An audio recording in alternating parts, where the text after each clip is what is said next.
Ezra Blackwood had spent 28 years believing his father's bitter truth, that love was nothing but a lie that destroyed men. But when he found a wounded stranger trapped beneath an overturned wagon in the Montana wilderness, everything he thought he knew about survival would be tested in ways no amount of solitude had prepared him for. Could a man raised on hatred learn to fight for something more precious than his own life? The gunshot echoed across the valley like thunder, and Ezra Blackwood lowered his rifle with steady hands. The elk crashed through the underbrush before falling silent among the pine trees. Another clean kill. Another day of survival in the Montana Territory wilderness. But as he walked toward his prize, something felt different about this October morning in 1867. The air tasted sharper. The shadows seemed longer. Even his horse, Duke, stamped nervously behind him, ears twitching at sounds Ezra couldn't hear. "Easy, boy," Ezra muttered, running his hand along the animal's neck. Duke had been his only companion for 3 years now, ever since the old man died. The horse understood him better than any person ever had. Ezra's boots crunched through the frost-covered leaves as he approached the fallen elk. Steam rose from the animal's body in the cold air. He'd learned to hunt from his father, but he'd learned to hunt alone by choice. People disappointed you. Animals didn't lie or break promises or leave you when times got hard. His father's voice still whispered in his head sometimes, especially during the quiet moments like this. "Love's just another word for weakness, boy. Trust nobody but your gun and your horse." The old man had repeated those words like a prayer, right up until the day he died alone in their cabin, bitter and empty as a dried well. Ezra pulled out his knife and began the familiar work of field dressing. The meat would last him 2 weeks if he smoked it right, maybe longer if the weather stayed cold. Winter was coming early this year. He could feel it in his bones. As he worked, memories drifted through his mind like smoke. His mother had left when he was 7, disappearing one morning without a word. His father had found her letter on the kitchen table. "I can't live like this anymore." That was all. No goodbye for her son. No explanation. Just empty rooms and the sound of his father's bitter laughter. "Women," the old man had said, crumpling the letter. "They'll break your heart every time if you let them." Ezra had believed him. Why wouldn't he? The evidence was right there in their empty house, in his father's drinking, in the way the old man's eyes went cold whenever he mentioned love or family or any of the things other people seemed to care about. But sometimes, late at night when the fire burned low, Ezra wondered what it might be like to have someone to talk to. Someone who cared whether he came home or not. Someone who'd worry if he didn't return from a hunt. He shook his head, pushing the foolish thoughts away. The elk's blood stained his hands red as he worked. This was real. This was honest. Survival didn't need pretty words or false promises. A sound made him look up. Duke was staring into the trees, his head high and alert. Ezra listened, but heard only wind through the branches. Still, something felt wrong. The forest was too quiet. Even the birds had stopped singing. He finished his work quickly, loading the meat onto Duke's back. They'd been in these mountains for 2 weeks now, following the herds deeper into the wilderness. Most hunters wouldn't come this far from town, but Ezra wasn't most hunters. He preferred the empty places where a man could think without interruption. As they rode back toward his camp, Ezra noticed fresh tracks in the mud beside a stream. Human tracks. Boot prints heading north, toward the pass that led to Fort Benton. 3, maybe 4 people. One of the prints was smaller than the others. A woman's boot. He studied the tracks for a long moment. Travelers were rare in these parts, especially this late in the season. Most folks had enough sense to stay close to town when winter threatened. But these tracks were fresh, maybe a day old. Ezra urged Duke forward. It wasn't his business who else was traveling through the territory. He had his own concerns, his own life to worry about. Getting involved with strangers only led to trouble. But as they climbed the rocky trail toward his camp, he couldn't shake the feeling that something was wrong. The tracks had been moving fast, almost running, and there had been something else in the mud beside them. Dark stains that might have been blood. His camp sat in a clearing beside a small lake, hidden from the main trails by thick pine trees. Ezra had built a lean-to shelter against a large boulder, with a fire pit ringed by stones. It wasn't much, but it kept the wind off and the rain out. All a man really needed. He hung the elk meat from a tree branch and started a fire. The flames danced against the growing darkness, casting long shadows across the clearing. As he cooked his dinner, Ezra tried to push thoughts of the tracks from his mind. Not his problem, not his concern, but his father's warnings echoed in his head like a curse. Trust nobody but your gun and your horse. The old man had been right about that, at least. People brought nothing but pain and disappointment. Better to stay alone, stay safe, stay strong. Ezra ate his meal in silence, watching the stars appear between the tree branches. Tomorrow he'd head back toward town with his meat. Winter was coming, and even he couldn't survive in the mountains once the snow got deep. He'd find a warm place to wait out the cold months. Maybe take some work chopping wood or hauling supplies. Come spring, he'd be back in the wilderness where he belonged. A wolf howled somewhere in the distance, and Duke nickered softly. Ezra reached for his rifle, checking that it was loaded and ready. The wilderness might be beautiful, but it was also dangerous. Only the strong survived out here. As he settled down for the night, wrapping himself in thick blankets beside the fire, Ezra wondered again about those tracks. Where had the travelers been going? What had they been running from? And why couldn't he stop thinking about that small boot print in the mud? But morning would bring new concerns, new challenges. For now he was alive, warm, and fed. That was enough. It had to be enough. The fire crackled and popped, sending sparks up toward the star-filled sky. Somewhere in the darkness, an owl called to its mate. Ezra closed his eyes and tried to sleep, but his dreams were filled with empty cabins and the sound of his father's bitter laughter. The scream split the morning air like a knife, high and desperate and unmistakably human. Ezra jerked awake, his hand already reaching for his rifle. The sound had come from somewhere north of his camp, maybe half a mile away. Duke was on his feet, ears pricked forward, muscles tense beneath his dark coat. Another scream, weaker this time but still carrying the sharp edge of panic. A woman's voice. Ezra cursed under his breath. He'd been hoping to break camp early and start the long ride back to town. The last thing he needed was to get mixed up in someone else's trouble. But that voice, there was something about it that made his chest tighten in a way he didn't understand. He saddled Duke quickly, checking his weapons. The Winchester was loaded and ready. His pistol sat heavy in its holster. Whatever was happening out there, he'd be prepared for it. The trail led through thick forest, winding between massive pine trees and over rocky outcrops. Ezra followed the sound of the voice, moving carefully through the underbrush. Years of hunting had taught him to move quietly, to read the signs that others missed. Fresh horse tracks scarred the muddy trail, mixed with the prints of heavy boots. At least 4 men, maybe more. Their horses had been moving fast, but the tracks were already a day old. Whatever had happened here, it was over now. But then he heard it again. A faint cry for help, coming from somewhere ahead. Ezra urged Duke forward, following the sound through a grove of aspen trees whose golden leaves rustled like whispers in the wind. He found her in a small clearing beside an overturned wagon. The woman was trapped beneath one of the heavy wooden wheels, her left leg pinned against the rocky ground. Dark hair spilled across her dirt-streaked face, and her blue dress was torn and muddy. But it was her eyes that caught Ezra's attention, large and brown and filled with a determination that surprised him. "Please," she gasped when she saw him. "Help me." Ezra dismounted slowly, studying the scene. The wagon had been traveling north when it crashed.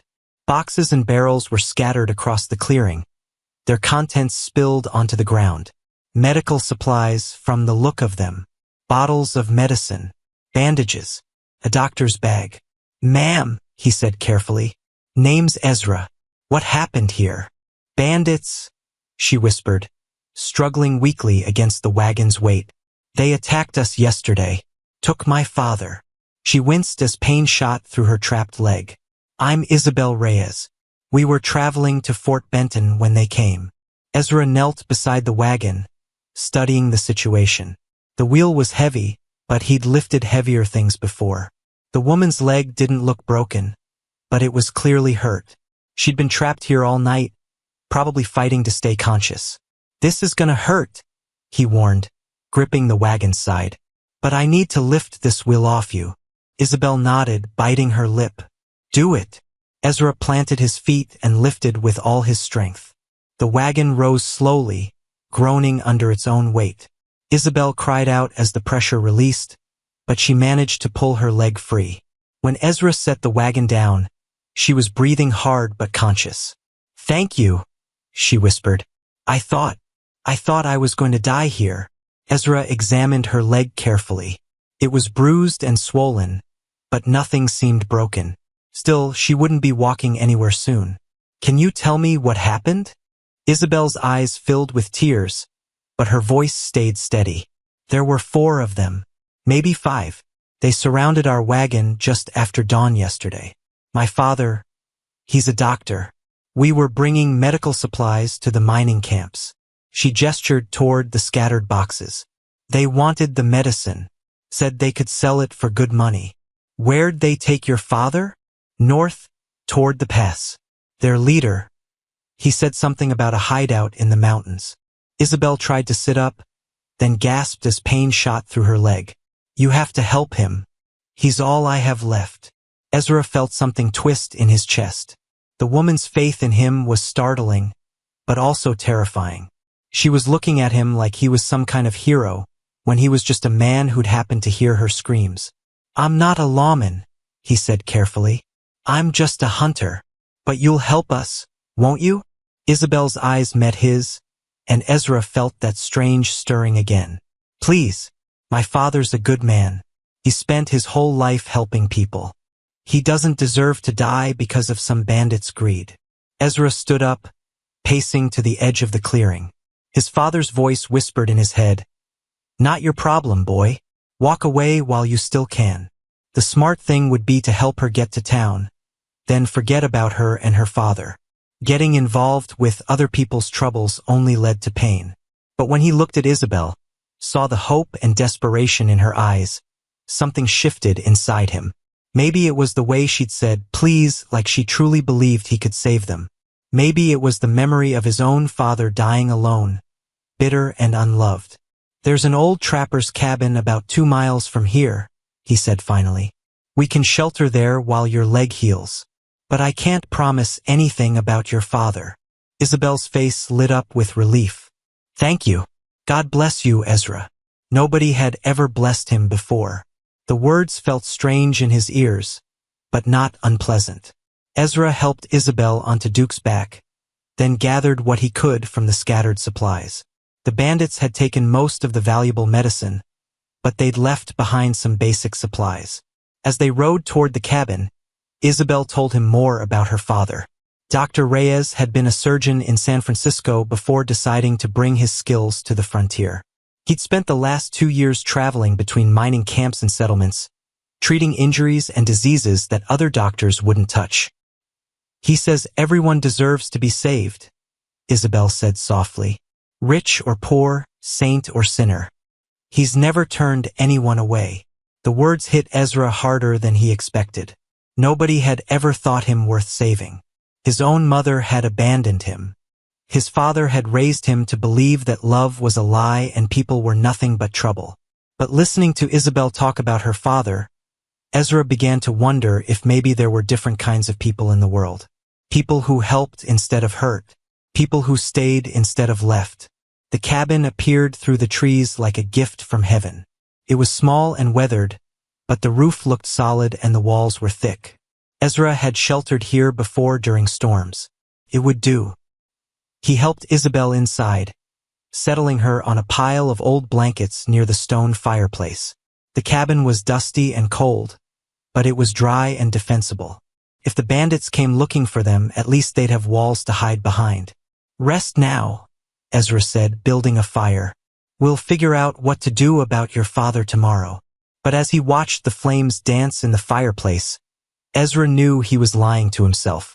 He was already planning the rescue, already thinking about how to track the bandits to their hideout. Isabel's faith in him had awakened something he'd thought was dead, the desire to be worthy of someone's trust. For the first time in his life, Ezra Blackwood was beginning to understand what it meant to care about someone else more than himself.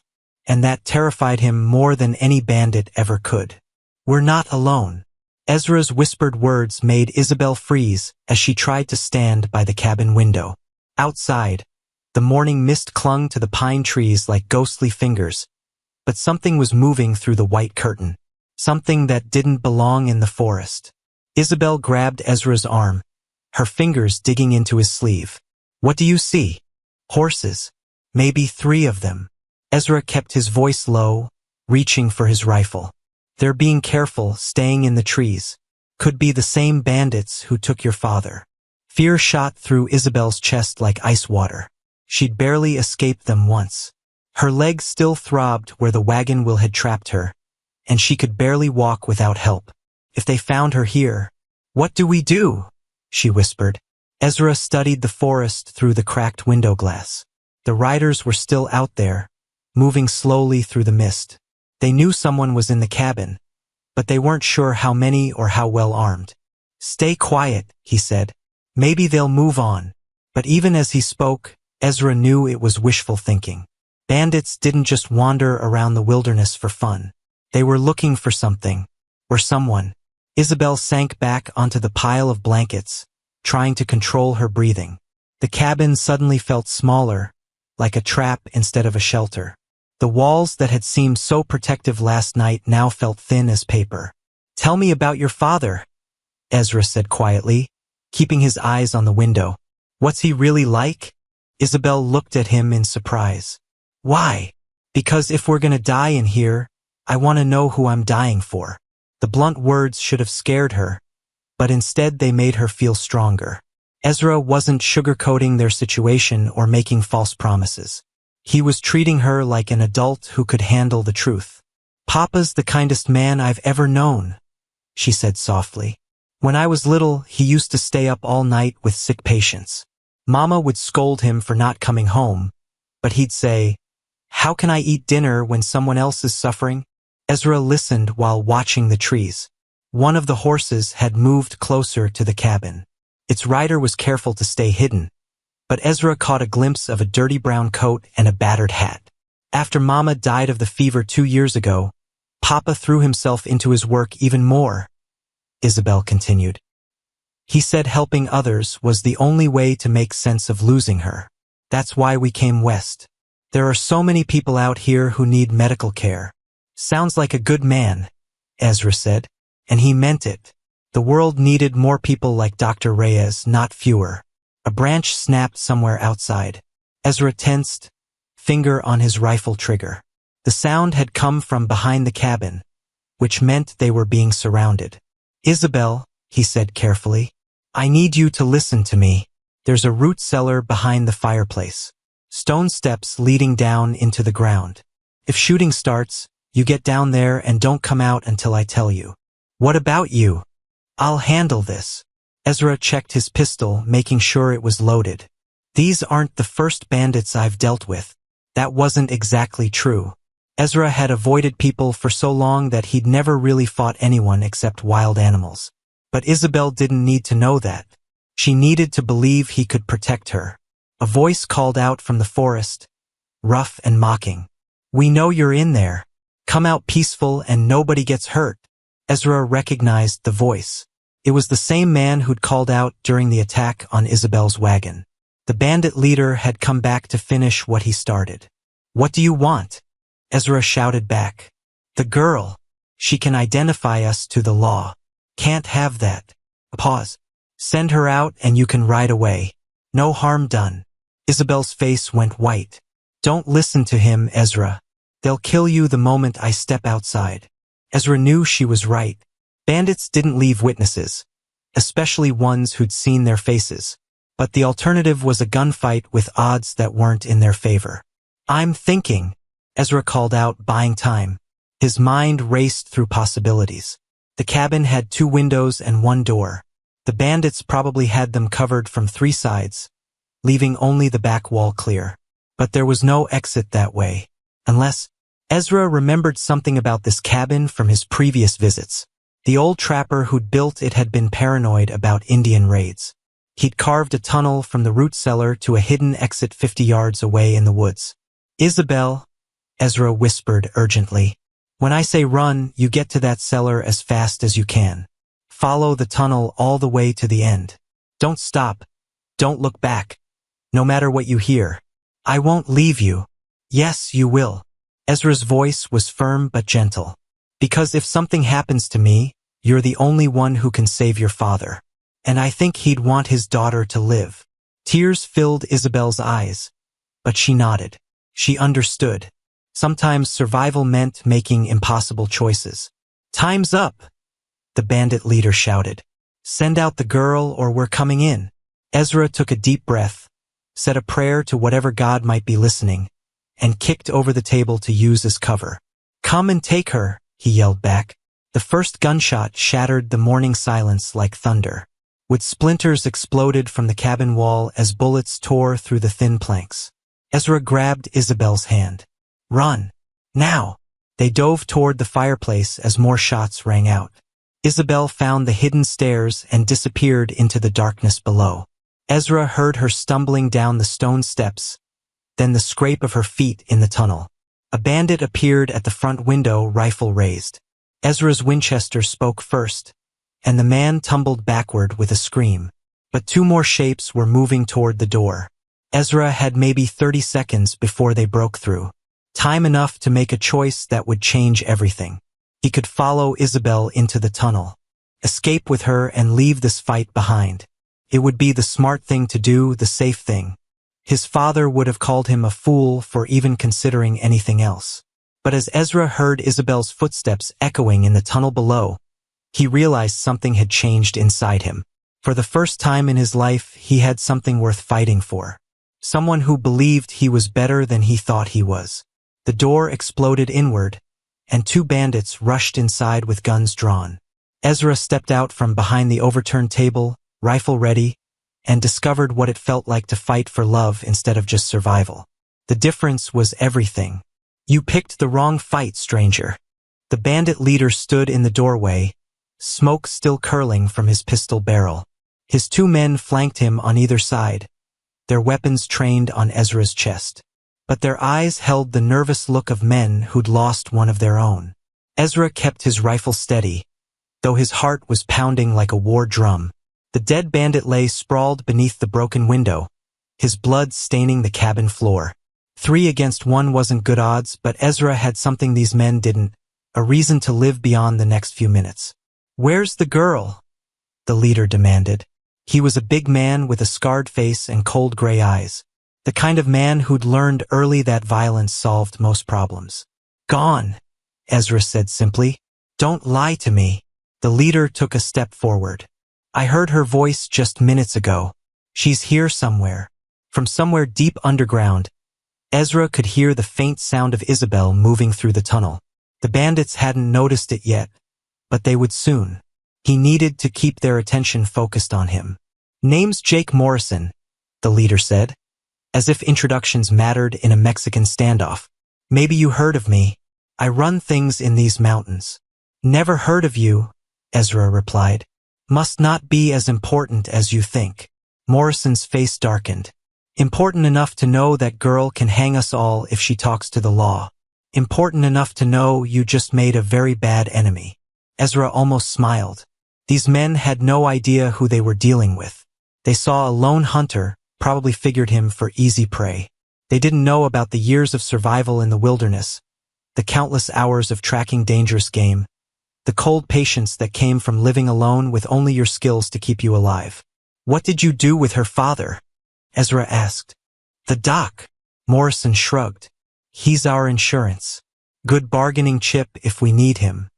Course, if his daughter don't cooperate, he might have an accident." Rage flared in Ezra's chest, hot and sudden. These men had taken an innocent doctor who spent his life helping people. They'd trapped his daughter under a wagon and left her to die. They represented everything ugly about the world, everything his father had warned him about. But they'd made one crucial mistake. They'd hurt someone Ezra cared about. "Here's what's gonna happen," Morrison continued. You're gonna tell us where the girl went. Then you're gonna help us find her. Do that, and maybe we'll let you live. And if I don't? Morrison's grin was all teeth and malice. Then we'll kill you slow and track her ourselves. Either way, she don't leave these mountains alive. Ezra felt something cold settle in his stomach. These weren't just bandits, they were killers who enjoyed their work. The kind of men who'd murder a doctor for his medicine and think nothing of shooting an unarmed woman. His father's voice whispered in his head. This is what people are like. Boy, they'll take everything you care about and laugh while they do it. But Isabel's voice was stronger. Everyone deserves to be saved. Even him. Even a man raised on bitterness and isolation. Isabel had seen something in him worth saving, worth believing in. Now it was time to prove she was right. I got a counteroffer, Ezra said quietly. Yeah? What's that? You boys turn around and ride out of here. Forget about the girl. Forget about the doctor. Find honest work somewhere far away. Morrison laughed. A sound like gravel in a tin can. Or what? Or I kill all three of you. The words hung in the air like a promise. Morrison's laughter died as he saw something in Ezra's eyes. The cold certainty of a man who'd made his choice and wouldn't be swayed from it. Big talk from one man, Morrison said. But his voice had lost some of its confidence. Your friend there thought the same thing. Ezra nodded toward the dead bandit. How'd that work out for him? One of Morrison's men shifted nervously. Boss, maybe we should. Shut up, Morrison snapped. He's bluffing. No man fights 3-to-1 odds for some woman he just met. But Ezra could see doubt creeping into their faces. They'd expected easy prey, not a man willing to die for a stranger. Their kind understood greed and fear, but they couldn't comprehend sacrifice. That was their weakness. Last chance, Ezra said. Right away. Morrison's face twisted with anger. Kill him. The cabin exploded into violence. Ezra dove sideways as 3 guns fired at once, bullets chewing splinters from the wall behind him. He rolled behind the overturned table, came up firing. His first shot took Morrison's left-hand man in the shoulder, spinning him around. His second shot missed, but it sent the other bandit scrambling for cover. Morrison rushed forward, trying to get close enough for a sure kill. But Ezra was already moving, using his knowledge of the cabin to stay one step ahead. He'd sheltered here before, knew every creaking board and shadowed corner. A bullet grazed his arm, drawing blood but nothing more. Ezra ignored the pain, focused on the deadly dance of survival. This wasn't like hunting elk or tracking wolves. This was war, brutal and personal. Morrison appeared around the edge of the fireplace, gun raised. Ezra was ready for him. His Winchester barked once, and Morrison staggered backward, clutching his chest. The bandit leader's eyes went wide with shock and pain. Impossible, Morrison gasped, blood frothing at his lips. Nobody fights that hard for a woman.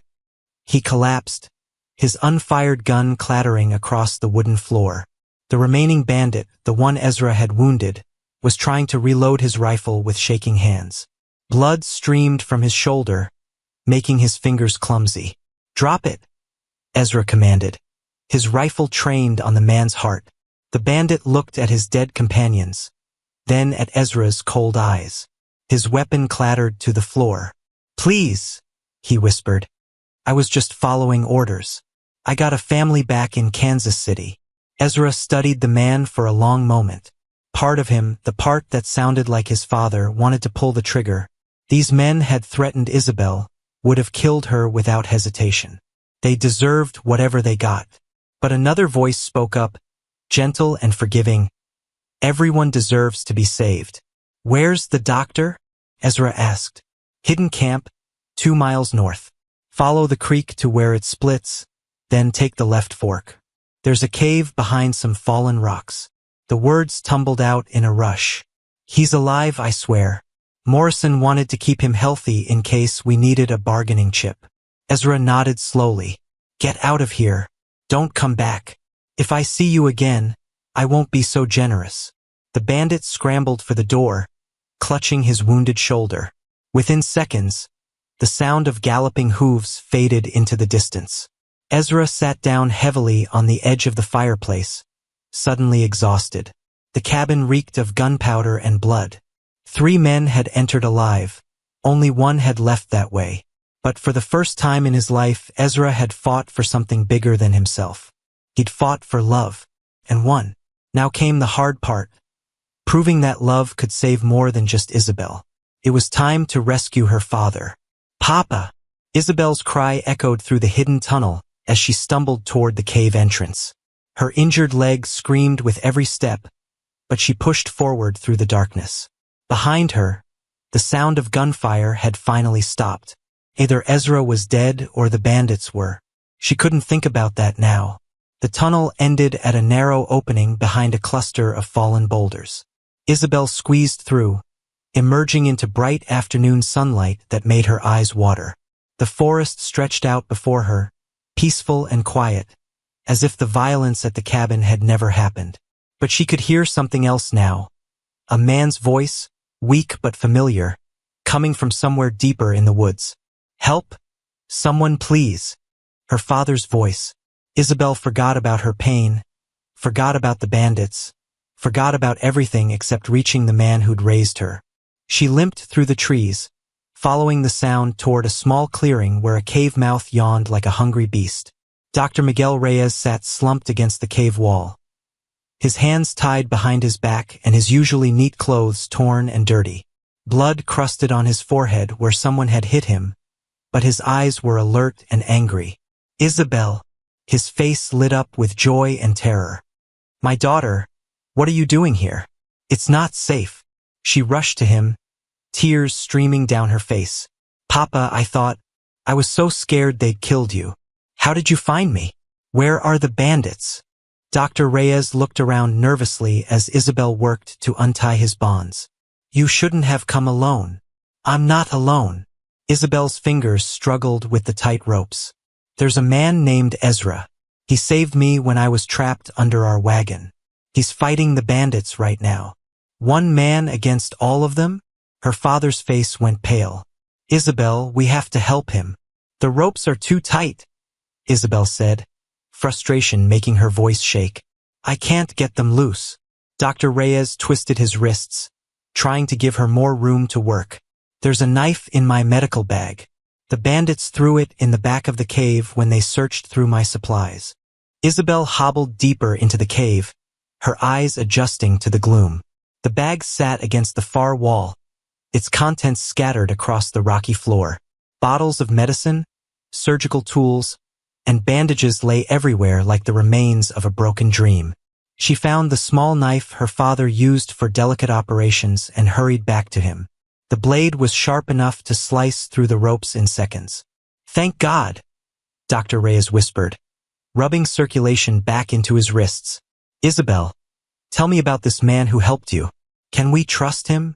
Isabel thought about Ezra's gentle hands tending her injured leg, the way he'd risked his life to protect her from the bandits. "Yes, Papa. I think he's a good man who's forgotten how to believe in goodness." Her father studied her face with the keen eye of someone who'd spent years reading people's pain.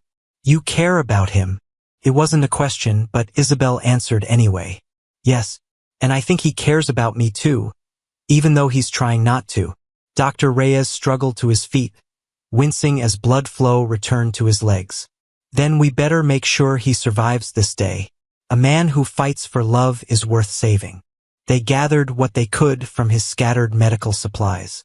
Most of the valuable medicine was gone, but the bandits had left behind basic items like bandages and antiseptic. If Ezra was hurt, they'd need these things. As they prepared to leave the cave, Dr. Reyes caught his daughter's arm. "Isabel, there's something you should know. The bandits, they weren't just after the medicine." "What do you mean?" "Their leader, Morrison, kept asking questions about you. Personal questions. Where you came from, if you had family in California, whether anyone would pay ransom for you." Dr. Reyes's face was grim. "I think they planned to sell you, daughter, to someone who collects young women for terrible purposes." Horror washed over Isabel like ice water. She'd known the bandits were dangerous, but this was worse than simple robbery. They'd seen her as merchandise, something to be bought and sold. All the more reason to stop them, she said quietly. They made their way through the forest toward the distant sound of voices. As they got closer, Isabel could hear Ezra talking to someone. Calm, controlled.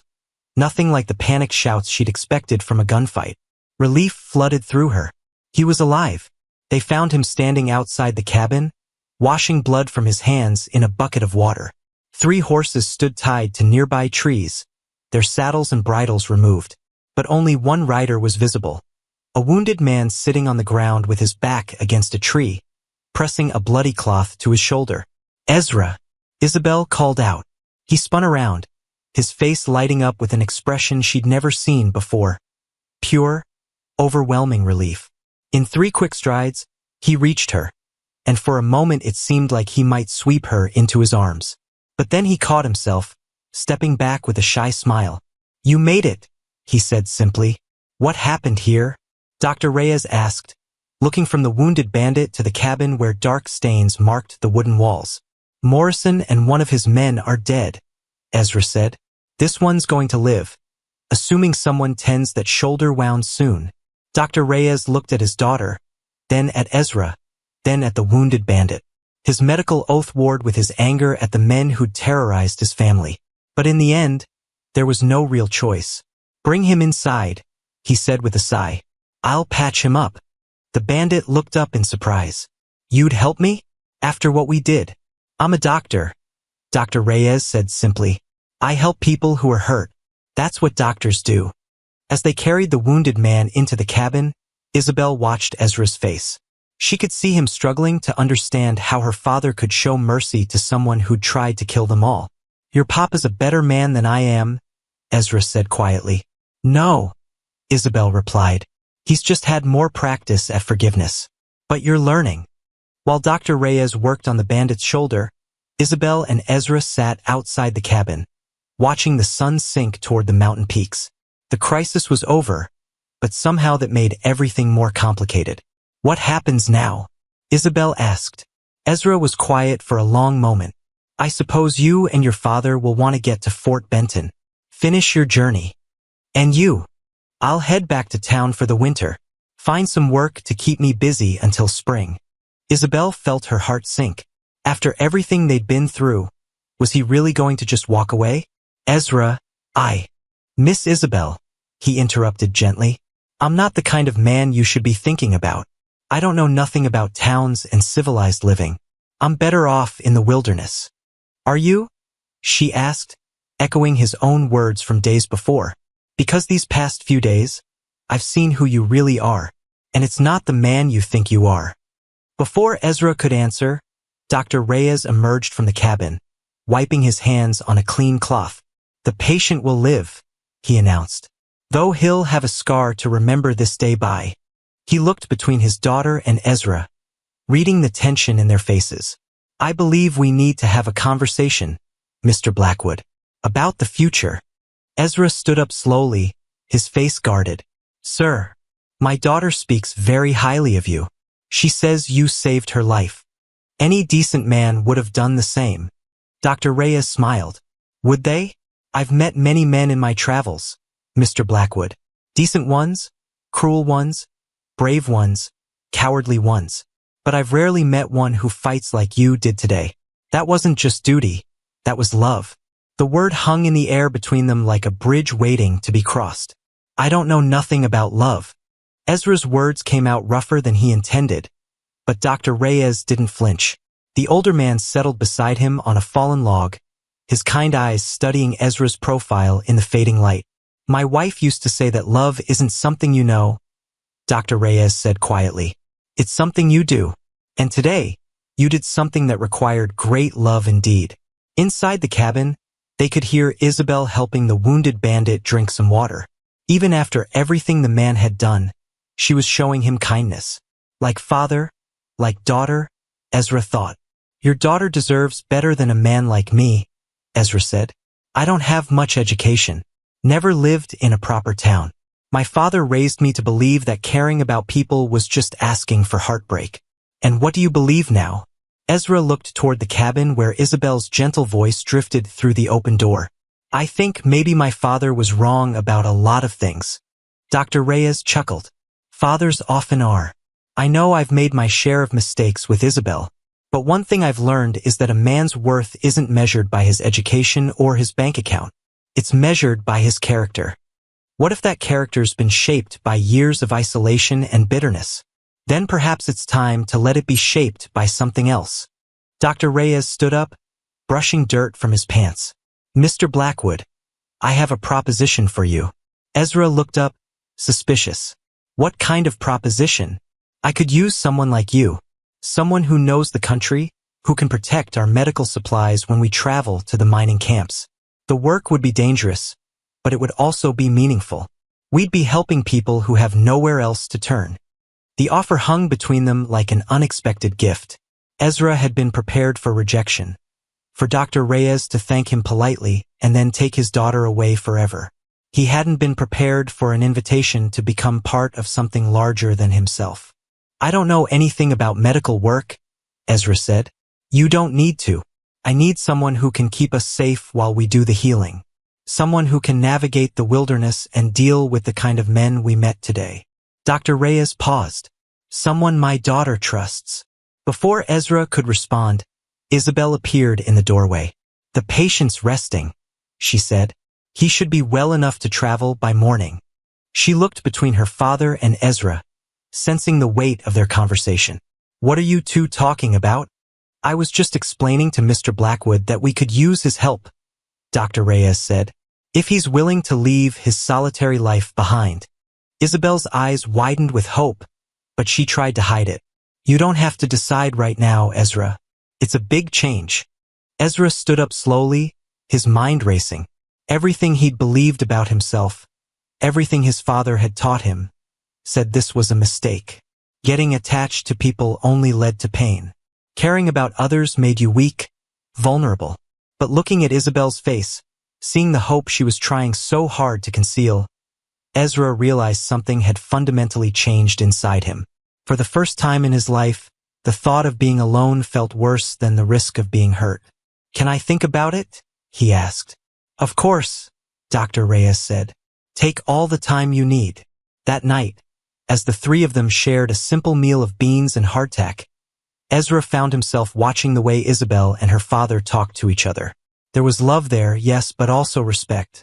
They disagreed about things, which route to take to Fort Benton, how to handle the wounded bandit, but they listened to each other's opinions. Ezra had never seen a family that actually liked spending time together. His own childhood had been filled with silence and resentment. His father had spoken to him mainly to criticize or instruct, never just to share thoughts or feelings. Tell me about your medical missions, Ezra said suddenly. Dr. Reyes's face lit up. Well, there's a mining camp called Silver Creek about 40 miles north of Fort Benton. The miners there work in terrible conditions, cave-ins, explosions, accidents with the heavy machinery. They haven't seen a doctor in over a year. What about pay? Ezra asked practically. Some can pay in coin, others in goods or services. A few can't pay at all, but we treat them anyway. Dr. Reyes shrugged.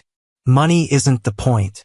The point is that everyone deserves medical care, regardless of their ability to pay. Isabel added, Papa once operated on a man's broken leg in exchange for a sack of potatoes and a promise to name his next child Miguel. Did he keep the promise? Ezra asked. Little Miguel Kowalski is probably walking around Silver Creek right now, Dr. Reyes said with a grin. Despite himself, Ezra smiled. There was something appealing about work that mattered beyond just survival. But old fears died hard. What if I'm not cut out for helping people? He asked. What if I let you down? Isabel reached across the small space between them and touched his hand. Ezra, you've already proven you can help people. You saved my life. You rescued my father. You fought 3 dangerous men to protect us. That was different. That was just what? Ezra struggled to find the words. Just something I had to do. Because you cared about us, Isabel said softly. Because somewhere in that heart you think is made of stone, you found room for love. Her hand was warm on his, small but steady. Ezra looked down at their joined fingers and felt something shift inside his chest. A door opening that had been locked his entire life. "I'm scared," he admitted quietly. "Of what?" "Of caring too much. Of getting attached and then losing everything." He looked up at her face, seeing understanding in her dark eyes. "My father always said love was just another word for pain." "And what do you think?" Isabel asked. Ezra was quiet for a long moment, listening to the fire crackle and the wind whisper through the pine trees.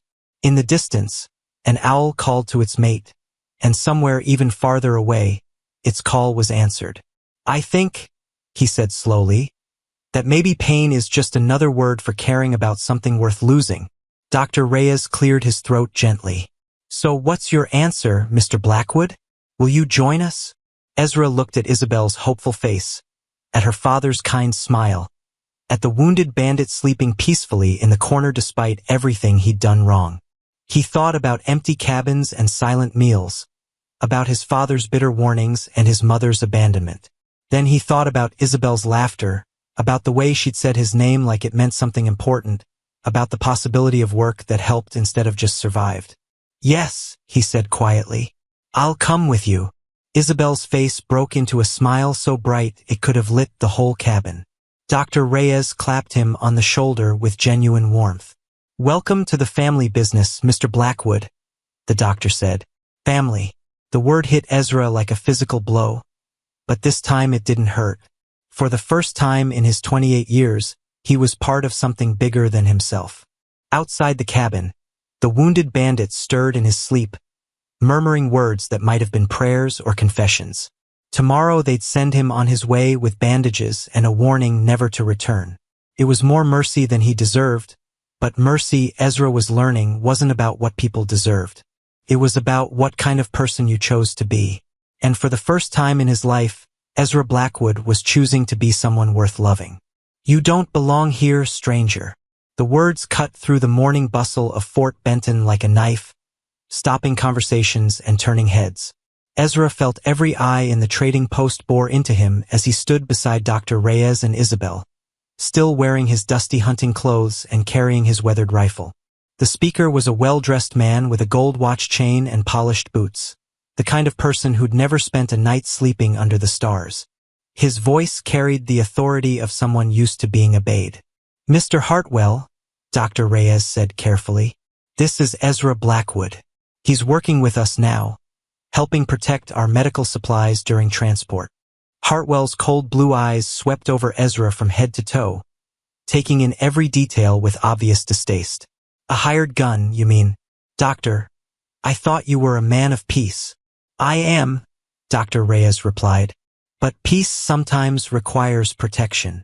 The trading post had fallen silent except for the creak of wooden floorboards and the distant sound of horses in the street outside. Ezra could feel the weight of judgment pressing down on him like a physical thing. Isabel moved closer to his side, and he caught the subtle gesture of support. But it also made him painfully aware of how different they were. She belonged in this world of proper clothes and polite conversation. He was just a wild man from the mountains.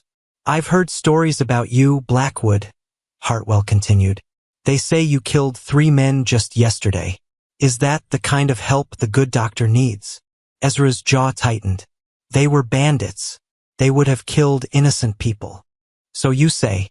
But who's to judge whether your actions were necessary or simply the violence of a man who knows no other way?" The accusation hit Ezra harder than any physical blow. Was that what people would always see when they looked at him? A killer who solved problems with gunfire? "That's enough, Hartwell," Dr. Reyes said firmly. "Mr. Blackwood saved my daughter's life and my own. I won't have him insulted in my presence." But the damage was done. Ezra could see doubt creeping into the faces around him. These were civilized people who settled disputes with words and laws, not bullets. To them, he was exactly what Hartwell had called him, a man who knew only violence. "Perhaps," Hartwell said with a thin smile, "it would be better if your hired gun waited outside while we conduct our business." Before Dr. Reyes could protest, Ezra spoke up. "He's right. I'll wait with the horses." "Ezra, you don't have to," Isabel started. It's fine, Ezra said quietly. I need some air anyway. He walked out of the trading post with his head high, but inside, his father's voice was laughing. See, boy? This is what happens when you try to be something you're not. People like us don't belong in their world. Outside, Ezra leaned against a hitching post and watched the street life of Fort Benton flow around him.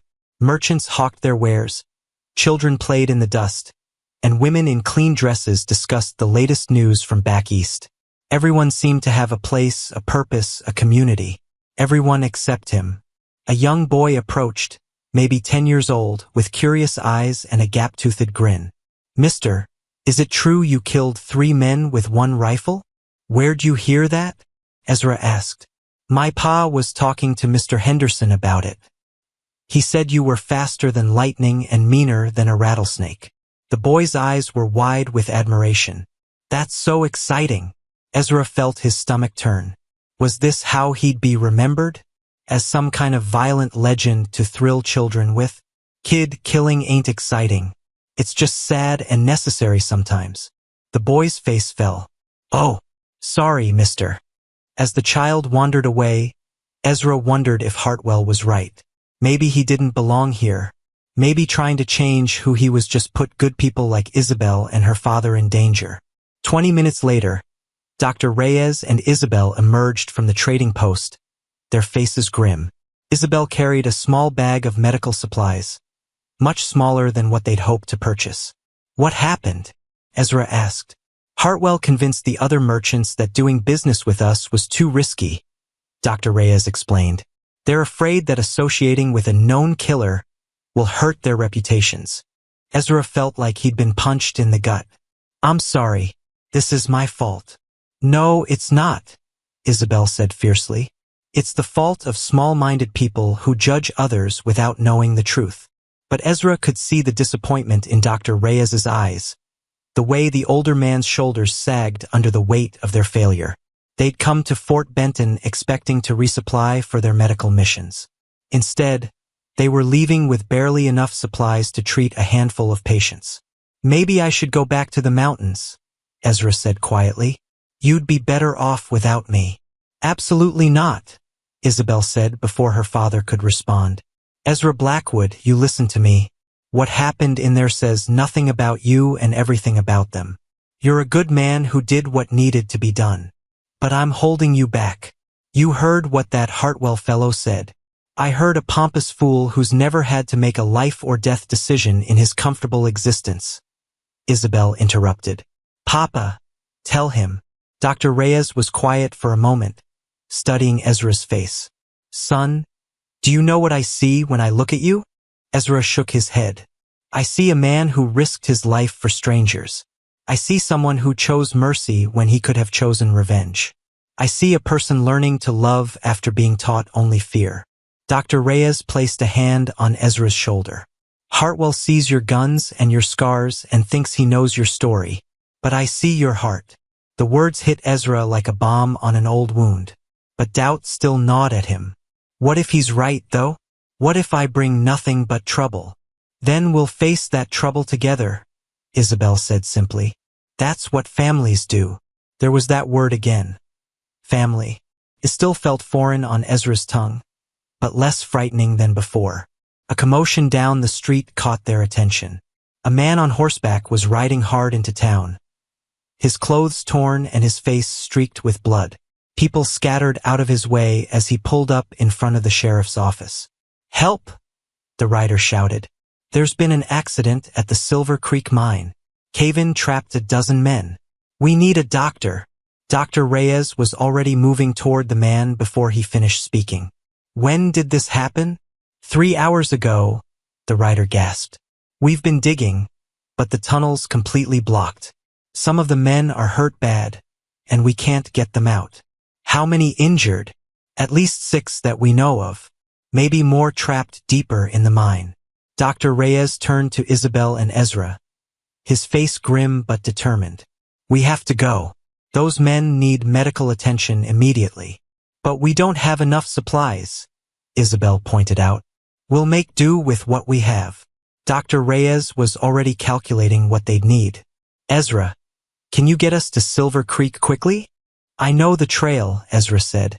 It's rough country, but we can make it in 4 hours if we push hard.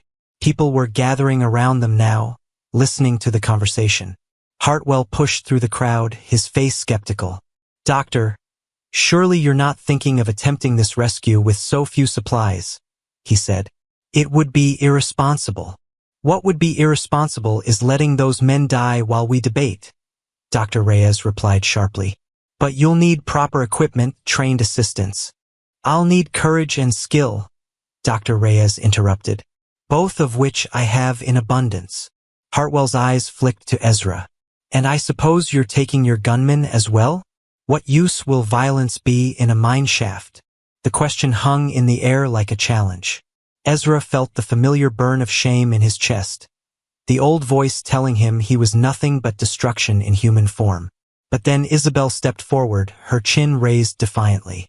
Mr. Hartwell, she said in a voice that carried across the entire crowd, let me explain something to you about Ezra Blackwood. Yesterday, he could have walked away when he found me trapped and dying. Instead, he risked his life to save a stranger. He could have abandoned my father to the bandits. Instead, he fought 3 armed men to protect someone he'd never met. Her voice grew stronger with each word. You see a man of violence. I see a man of sacrifice. You see someone who doesn't belong. I see someone who chooses to belong wherever help is needed. She turned to look directly at Ezra, her dark eyes blazing with conviction. And right now, those miners need every bit of strength, courage, and determination we can give them. They need someone who won't give up when things get dangerous. They need someone exactly like you. The crowd murmured, some nodding in agreement.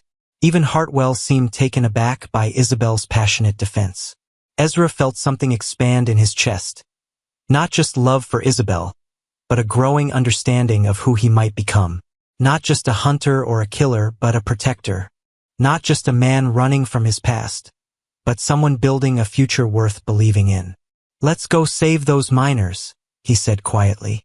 And for the first time since arriving in Fort Benton, Ezra Blackwood walked down the street with his head held high. The tunnels completely blocked. The mine foreman's words echoed off the rocky walls as he led them deeper into Silver Creek's main shaft. Oil lamps flickered in the darkness, casting dancing shadows that made the narrow passage feel even more cramped and dangerous. Ezra had never been inside a mine before. The weight of all that rock above his head made his skin crawl, and the stale air tasted of dust and fear. But behind him, Isabel and Dr. Reyes followed without complaint, their medical bags ready for whatever they might find. The accident happened in Shaft 3, the foreman explained. A grizzled man named Murphy whose weathered face showed every one of his 50 years underground. Support beam cracked and brought down half the ceiling. We got 4 men out alive, but there's still 8 trapped behind the cave-in. They reached a wider chamber where the rescued miners sat on wooden crates, their faces black with coal dust and their eyes hollow with shock. Dr. Reyes immediately went to work examining their injuries while Isabel prepared bandages and medicine. This man has a broken rib, Dr. Reyes announced after checking the first patient. And this one's got a deep gash on his arm that needs stitching. Ezra watched them work, feeling useless. In the wilderness, he knew how to help. Here, in this underground maze of tunnels and machinery, he was just another body taking up space. Blackwood, Murphy called out. You look strong. We could use your help moving some of the smaller rocks. Finally, something he could do. Ezra followed Murphy deeper into the mine, where a dozen men were working frantically to clear the blocked tunnel. The cave-in had brought down tons of rock and timber, creating a wall that stretched from floor to ceiling. We've been digging for hours, Murphy explained. But every time we move one rock, 2 more seem to fall down, and we're running out of time. What do you mean? Murphy's face was grim. There's a gas pocket behind that wall. If it builds up too much pressure, the whole mine could explode. We've got maybe 2 hours before we have to evacuate. Ezra felt his stomach clench. What about the trapped men? If we can't get them out by then? Murphy didn't finish the sentence. He didn't need to. Ezra joined the digging, hauling heavy rocks and broken timbers away from the cave-in. The work was backbreaking, made worse by the constant fear that more of the ceiling might collapse. Sweat poured down his face, mixing with the cold dust until he could barely see. But with each rock they moved, they could hear voices from the other side, weak but alive. "Charlie? Charlie, you okay?" Someone called through the debris. "I'm here," came a muffled reply. "But Jake's hurt bad. He ain't moving much." Dr. Reyes appeared at Ezra's shoulder, having finished with the rescued miners. "How much longer until we break through? At this rate? 3, maybe 4 hours, Murphy said. "But we don't have that long." The doctor studied the wall of debris with calculating eyes. "What if we made a smaller opening? Just big enough for one person to crawl through?" "Might work," Murphy admitted. "But who's small enough to fit, and brave enough to risk it?" Before anyone could answer, Isabel stepped forward. "I am." "Absolutely not," Ezra said immediately. "It's too dangerous." "Ezra's right," Dr. Reyes agreed. "The tunnel could collapse completely." Isabel lifted her chin with the same defiance she'd shown in Fort Benton. "Papa, those men need medical attention now. Every minute we waste arguing is a minute closer to that gas explosion." "I won't let you risk your life," Ezra said firmly. "And I won't let 8 men die when I can help them." Isabel's eyes flashed with determination. "I'm small enough to fit through a narrow opening, and I know enough about medicine to provide basic treatment until we can get them out." Murphy looked between them, then at the wall of debris. "She's got a point. We could dig a tunnel just wide enough for her, shore it up with timber. Risky, but possible." "No," Ezra said again. "I'll go." "You're too big," Isabel pointed out. "Your shoulders would never fit through a space narrow enough to be safe." Ezra wanted to argue, but he could see she was right. The awful logic of the situation made his chest tight with fear. The woman he loved was volunteering to crawl into a death trap, and there was nothing he could do to stop her. "If I go," Isabel continued, "I can assess the injuries, provide immediate treatment, and help guide the rescue from the inside. It's the best chance those men have." Dr. Reyes closed his eyes for a moment, wrestling with the decision. When he opened them, his face was resigned but proud. "Very well, but you take a rope tied around your waist, and you come back at the first sign of trouble." "I will, Papa." The next hour was the longest of Ezra's life. He worked alongside the other miners to create a narrow tunnel through the debris, carefully placing support timbers to hold back the weight of rock above. Every few minutes, they'd hear the ominous groan of shifting stone, and everyone would freeze until the sound passed. Finally, Murphy called out, "That's it. We've got a hole." The opening was barely wide enough for a person to crawl through, supported by a framework of wooden beams.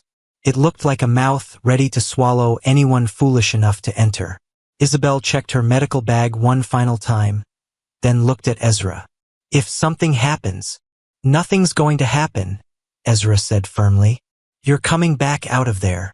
She smiled, stood on her toes, and kissed his cheek. "I love you, Ezra Blackwood." The words hit him like lightning. She loved him. This beautiful, brave, impossible woman loved him. "Isabel, tell me when I get back," she said, and disappeared into the narrow tunnel. Ezra knelt by the opening, listening to the sound of her progress. The scrape of cloth against rock, her careful breathing, the occasional small avalanche of pebbles. Behind him, the other miners continued working to widen the passage, but their efforts seemed pitifully slow. "I'm through." Isabel's voice echoed from the other side, muffled but clear. "I can see them." Relief flooded through Ezra, followed immediately by renewed worry. Getting in was only half the challenge. For the next 40 minutes, Isabel's voice guided them through what she found. 2 men with broken bones, one with a head injury, another trapped under a fallen beam. Her father called out instructions through the tunnel while she worked to stabilize the worst cases. But time was running out. Murphy kept checking his pocket watch, his face growing more worried with each passing minute. "Gas levels are rising," he announced quietly. "We've got maybe 20 minutes before this whole place becomes a powder keg." "How long to widen the tunnel enough to get everyone out?" Ezra asked. "An hour minimum," Ezra's blood turned to ice. They were going to run out of time. What if we create a diversion? He said suddenly. Something to vent the gas pressure? Murphy's eyes widened with understanding. You mean blow a hole in the far wall? Could work, but someone would have to set the charges manually. And they might not make it out before. I'll do it, Ezra said. Son, that's suicide. Ezra looked at the narrow tunnel where Isabel's voice still echoed, calm and professional as she treated injured men in impossible conditions. She'd risked everything to save strangers. Now it was his turn. Just tell me what to do, he said quietly. And for the second time in 2 days, Ezra Blackwood prepared to fight for love. This time against time itself, and the mountain that threatened to bury them all. The dynamite's getting wet. Murphy's shout echoed through the mine shaft as water began seeping through cracks in the ceiling. Each drop that hit the explosive charges made Ezra's heart skip a beat. Wet dynamite was unpredictable. It might not explode at all, or it might go off at the worst possible moment. How long do we have? Ezra asked, carefully positioning the last stick of dynamite against the far wall of the chamber. The plan was simple but deadly. Blow a hole through the rock to release the gas pressure, giving them time to rescue the trapped miners. But if the charges failed, or if he didn't get far enough away, maybe 5 minutes before the fuses get too damp to light, Murphy called back. And maybe 10 minutes before this whole mountain comes down on our heads. Behind them, through the narrow tunnel Isabel had crawled through, they could hear Dr. Reyes shouting instructions to his daughter. Keep pressure on that wound, Isabel, and check the man with the head injury again. I'm trying, Papa. Her voice came back, strained but determined. But I need more bandages, and there's so much blood. Ezra's hands shook as he connected the fuses. Isabel was trapped on the other side of that wall with 8 injured men, and he was about to set off an explosion that might save them all, or bury them forever. Blackwood, Murphy grabbed his arm. You don't have to do this. We can try another way. What other way? Ezra asked. You said it yourself, we're out of time. Murphy's weathered face was grim. This plan's got maybe a 50-50 chance of working. And even if it does, you might not make it out alive. Ezra thought about that for a moment. 6 months ago, the idea of dying wouldn't have bothered him much. He'd lived alone, cared for no one, expected nothing from life except another day of survival. But now he had Isabel's voice echoing in his memory. I love you, Ezra Blackwood. Now he had Dr. Reyes treating him like the son he'd never had. Now he had a future that stretched beyond just staying alive. A future worth living for. 50-50 odds are better than what those miners have if we do nothing, Ezra said quietly. He struck a match, the small flame bright in the darkness of the mine shaft. For a moment he hesitated. This could be the last thing he ever did. The last choice he ever made. But then Isabel's voice drifted through the tunnel again, calm and professional despite the danger. It's going to be okay. We're going to get you out of here. She believed in rescue. She believed in hope. She believed in him. Ezra touched the match to the fuses and ran. The explosion came exactly 30 seconds later. A thunderous roar that shook the entire mountain. Rocks rained down from the ceiling as Ezra dove behind a support beam, covering his head with his arms. The sound went on forever. Crashing, grinding, the mountain itself screaming in protest. Then silence. Ezra raised his head cautiously, his ears ringing. The air was thick with dust and smoke, but he was alive. More importantly, he could hear voices from the other side of the wall. Not screams of terror, but shouts of excitement. It worked, Murphy called out, coughing through the dust. The gas is venting.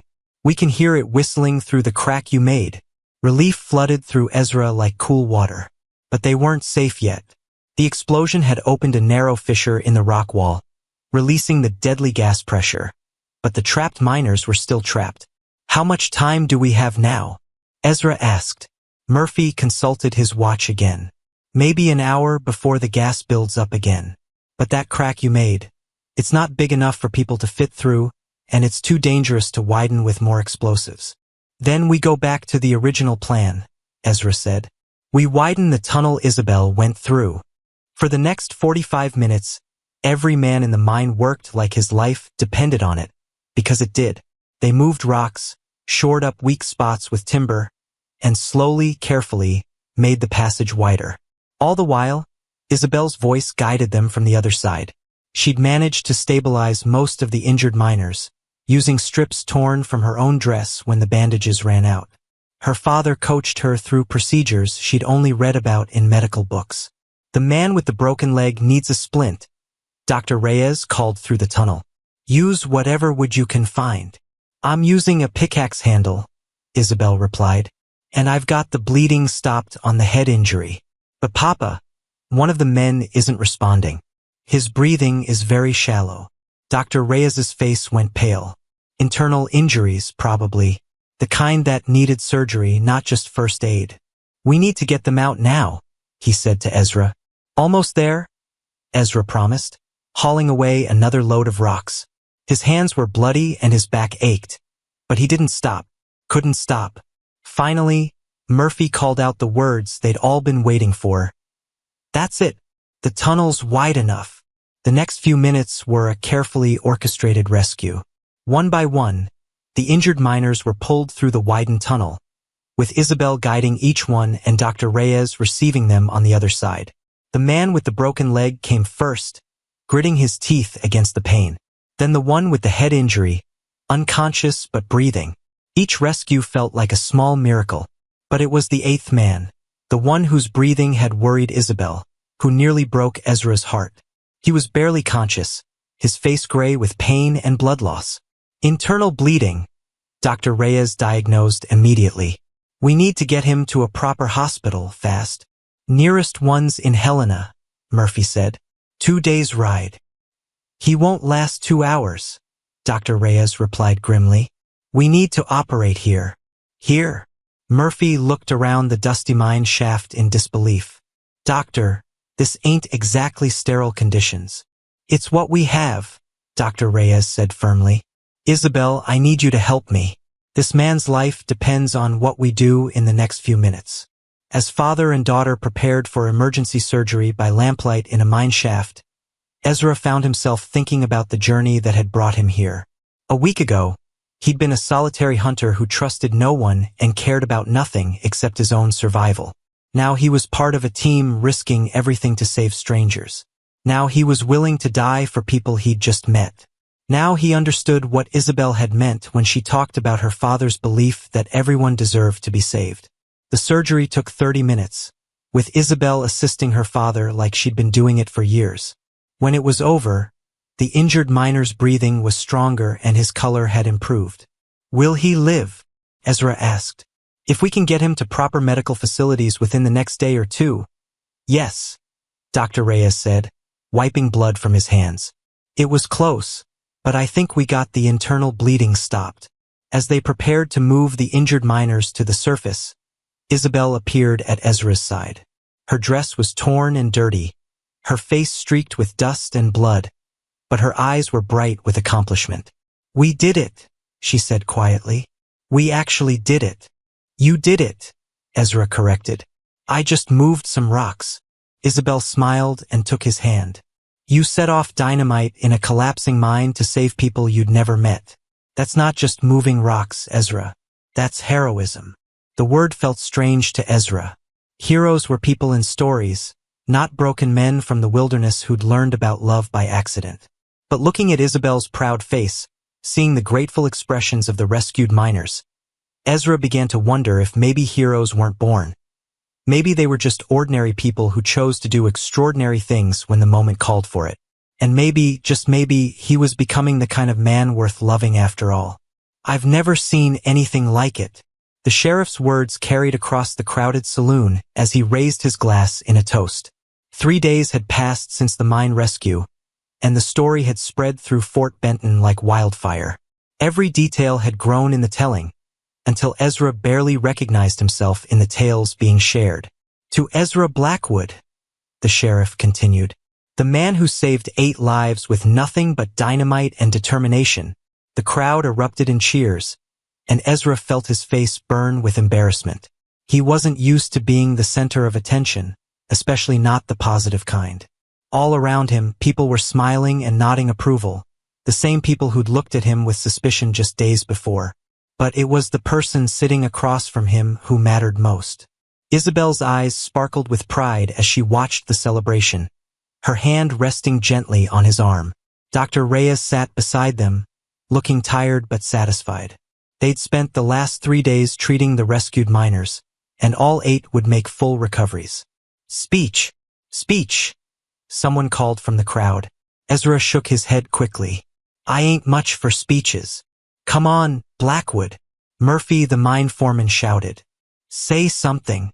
Reluctantly, Ezra stood up. The saloon fell silent. Every face turned toward him expectantly. He cleared his throat, trying to think of something appropriate to say. He looked at Isabel, who nodded encouragingly. I just did what needed doing. Those miners would have done the same for me. But you didn't even know them, someone called out. Ezra thought about that for a moment. It was true, he'd risked his life for complete strangers.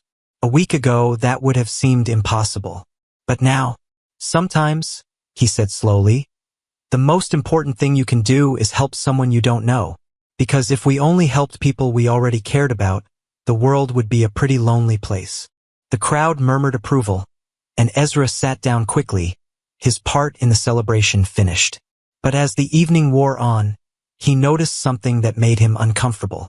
People kept approaching their table, but they weren't just congratulating him on the rescue. They were asking if he was available for hire. I've got a problem with claim jumpers, one prospector said quietly. Could use a man who's not afraid of a fight. There's bandits hitting supply wagons on the trail to Virginia City, another man added. Good money for someone who can handle trouble. Each offer was turned down politely, but they kept coming. By the end of the evening, Ezra felt sick to his stomach. These people weren't celebrating his heroism, they were shopping for a gunfighter. Later, as they walked back to their hotel through the quiet streets, Isabel sensed his mood. What's wrong? She asked. You should be happy. The whole town loves you now. Do they? Ezra asked bitterly. Or do they just love having their own personal killer? Dr. Reyes, walking slightly behind them, cleared his throat. Son, you can't control what other people think. You can only control what you do. But what if they're right? Ezra stopped walking, his hands clenched into fists. What if violence is all I'm good for? What if saving those miners was just another kind of fighting? Isabel turned to face him, her expression serious. Ezra, listen to me. There's a difference between a man who uses violence to hurt people and a man who uses it to protect them. You've spent your whole life thinking you were the first kind, but I've seen the truth. What truth? That you're the second kind. A protector, not a destroyer. She reached up to touch his face gently. Those miners are alive because you were willing to risk everything for strangers. That's not the action of a killer. It's the action of a guardian. They resumed walking, but Ezra's mind was still churning. Everything had changed so fast. A week ago, he'd been nobody special, just another drifter trying to survive. Now people were calling him a hero and offering him work as a hired gun. Which was the real him? The next morning brought an unexpected visitor. Ezra was checking on Duke in the hotel stable when a familiar voice called his name. Ezra Blackwood? He turned to see a tall man in a clean uniform, wearing a badge that caught the morning sunlight. The man's face was weathered but kind, with the steady eyes of someone used to making hard decisions. I'm Marshal Wade Carson, the man said, extending his hand. I've been hearing stories about you. Ezra shook the offered hand cautiously. What kind of stories? The kind that make me think you might be interested in honest work. Marshal Carson studied Ezra's face carefully. I'm putting together a team of deputy marshals to help bring law and order to the territory. The pay's not great, but the work's important. You want me to be a lawman? Ezra couldn't hide his surprise. I want you to be what you've already proven you are. Someone who protects innocent people from those who would harm them. Carson leaned against the stable wall. The way I see it, you've got 2 choices. You can keep drifting, taking whatever work comes along, maybe ending up as just another gun for hire. Or you can use your skills to make a real difference. Before Ezra could respond, Isabel appeared in the stable doorway. Marshal Carson, what brings you to Fort Benton? Miss Reyes, good to see you again. Carson tipped his hat politely. I was just making your friend here an offer. Isabel looked between them, sensing the importance of the moment. What kind of offer? Carson explained his proposal while Ezra listened in growing amazement. A chance to wear a badge legally. To use his skills protecting people instead of just surviving. To be part of something bigger than himself. I need men who understand the frontier, Carson continued. Men who can handle themselves in dangerous situations but who also understand right from wrong. From what I've heard, you fit that description perfectly. I don't know, Ezra said slowly. I've never been much for following rules. The badge doesn't make you follow rules, Carson replied. It gives you the authority to enforce them. There's a difference. After Carson left, Ezra found himself alone with Isabel in the hotel garden. She was quiet, letting him work through his thoughts. What do you think? He finally asked. I think, Isabel said carefully, that you've spent your whole life running from who you thought you were. Maybe it's time to start running toward who you could become. And who's that? Isabel smiled, the same radiant expression that had first cracked the armor around his heart. A man who chooses to protect instead of destroy. A man who uses his strength to help others instead of just surviving. A man who deserves to be loved, and who's finally ready to love back. She was right, Ezra realized. For 28 years, he'd defined himself by his father's bitter lessons and his own isolation. But the past week had shown him a different possibility, a chance to be the kind of man Isabel believed he could be. There's just one problem, he said quietly. What's that? If I take Carson's job, I'll be traveling all over the territory. Dangerous places, uncertain schedule. That's no life for a doctor's daughter. Isabel's laugh was like music in the morning air. Ezra Blackwood, did you really think I was going to let you wander off without me? Papa and I have been talking about expanding our medical missions. We could cover a lot more ground with a deputy marshal helping us reach the places that need doctors most. The possibility hit Ezra like sunrise after a long night. Not just a job, but a purpose. Not just survival, but a life worth living. Not just love, but a partnership built on shared dreams. You'd do that? He asked. You'd give up the comfortable life to travel with a man like me? Ezra, Isabel said softly, I wouldn't give up anything. I'd be gaining everything. A chance to help people, to see the world, to build something meaningful with the man I love. She took his hands in hers, and Ezra felt the last walls around his heart crumble completely. I love you too, Isabel Reyes, he said, the words coming easier than he'd thought possible. And if you'll have me, I'd like to spend the rest of my life proving I'm worth your faith. Their kiss was gentle and full of promise, the beginning of something neither had dared hope for just a week before. Around them, Fort Benton went about its morning business, but for Ezra and Isabel, the world had narrowed to this moment, this choice, this new beginning. When they broke apart, Ezra was smiling, really smiling, for the first time in years. So, Isabel said with a grin, shall we go find Marshal Carson and tell him he's got himself a new deputy? Ezra looked at the badge Carson had left on the garden table, then at the woman who'd taught him that love wasn't a weakness but the greatest strength of all. Yes, he said quietly, let's go change the world. And hand in hand, they walked toward a future neither could have imagined alone, but both were ready to build together.